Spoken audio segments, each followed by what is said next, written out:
Dua bersaudara kembar di Makassar viral di media sosial.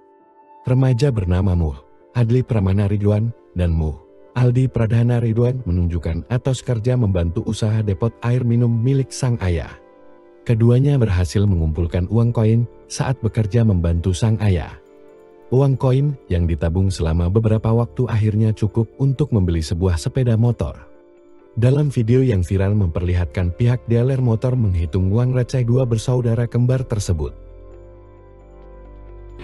Uang celengannya kembar Aldi lagi dihitung dealer motor Yamaha, mau beli motor, belum tahu pilihnya yang mana.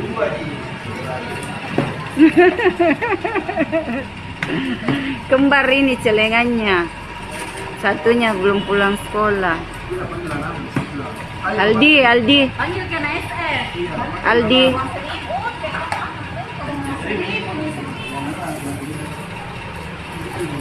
ya, merapat.